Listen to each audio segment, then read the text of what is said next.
What's going on, folks? Ted from Immersion here, and I obviously covered everything that happened with Fizban's Treasury of Dragons with a live stream yesterday. There wasn't really too much new announced in that. I also did a video covering everything on the D&D Celebration map, as well as a live stream about the future of D&D, where there was a ton of news. I also did a super highlighted, condensed version of just that, but I didn't want to leave Strixhaven out, because I didn't actually catch the Strixhaven panel.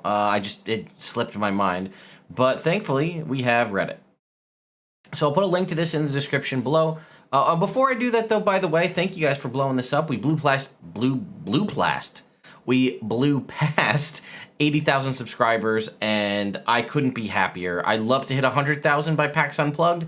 I feel like that's a little bit of a lofty goal, though, right? That's like 20,000 subscribers in like 2 months. That seems nutty. I don't think that's going to happen, but we'll see. Anyway, let's go back here to Reddit. So some additional things about Strixhaven Curriculum of Chaos from the D&D Celebration stream. There are 5 new spells, one for each of the 5 colleges. Mentioned was Borrowed Knowledge, the Lorehold spell, which allows you to call out to ancient experts to temporarily gain proficiency in a skill.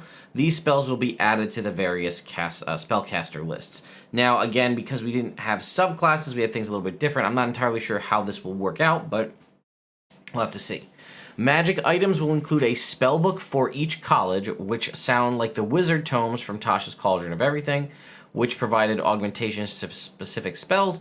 Also included as an enchanted mascot plush. We have heard about this. This mascot plush is something that basically can cling to you, and when it does, you are able to get advantage, I think, on one saving throw versus fear. The third year adventure is something focused on the character Augusta, Dean of Order. In her exploration of for the Lorehold College, she has uncovered, quote, something. Read the various extracurricular activity rules systems in the book. You can join up to 2 extracurriculars / jobs on campus, which is your liaison towards a fellow student NPC in that group. Through interacting with this NPC, you can then receive a student die, like as in a dice, a singular die, which confers a bonus to one skill check relevant to the extracurricular. Players can gain additional student dice for doing well on exams at certain points in each adventure. I do think this could be interesting just to play it out, just to see, because this is a different style of adventure. So I'm intrigued from a purely like scientific standpoint. The book includes 18 student NPCs to be used throughout the adventure and extracurriculars, which have tracked relationship points with the players, right? So this is like any kind of visual...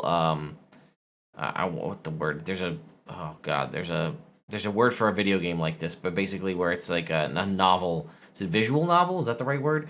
Basically where you are trying to, you have all these NPCs and you have the option to romance. Pretty much, it sounds like all of them, depending on how you interact in certain scenarios. Jeremy Crawford noted in particular that the end game adventure is surprisingly high stakes. He said that the description of what happens should the party members fail is one of the most concretely upsetting endings seen in a 5th edition adventure. That's pretty crazy. Usually they're okay. I mean, some of them have had like the Demon Lords and Tiamat Rising, but this is apparently the worst one. There's a link here that says this guy is the primary antagonist over the overarching 4-year adventure. I will click on that in a second. I'll read the last bit and then we'll give you plenty of time for spoiler warnings here. As previously mentioned, a lot of the content in the book is designed to be modular and adapted to whatever DM wants to use it for, right? So you don't necessarily have to live in the Strixhaven universe. You can apply this to any kind of enchanter academy that you have in, or spellcaster academy you have in your world, or just in general other things. So I am, right now, this is a warning for anyone who does not want to have the primary antagonist of Strixhaven Curriculum of Chaos spoiled for them. I'm going to click this link right now, and it will bring up an image of who is the villain. And last chance, click away if you don't want to see what the villain is. We are clicking it in 3, 2, 1. I am in love with it. The villain is like a bullywug toad creature. I don't know. I think this is supposed to be the throat pouch that frogs have, right? They kind of, when they kind of ribbit and croak. But you can see his throat pouch down here, but he's kind of got like 2 on the sides, and they're like, they almost look rainbow-esque. Either way, I mean, a frog villain, or bullywug, I don't know what he is. I don't know if Strixhaven has a frog race in the world of Magic the Gathering. I'm sold. I love me some frog people. So, that's awesome. So yeah, I think this is pretty interesting. It kind of is. It's also, we live in a weird limbo time now. Like, I don't know. I'll probably make a separate video talking about this, just like the fact that we know some sort of advanced thing is coming in the future in 2024. And if you don't know what I'm talking about, check out my video on the future of D&D live stream. But, you know, it's experimental time. Try new things and see what sticks. So, but I'm curious, right? I like this concept of the Enchanter Academy. I like these. I want to see how these spell casting or these different spells and stuff for the different colleges work. And I am curious to see what it would like to basically do.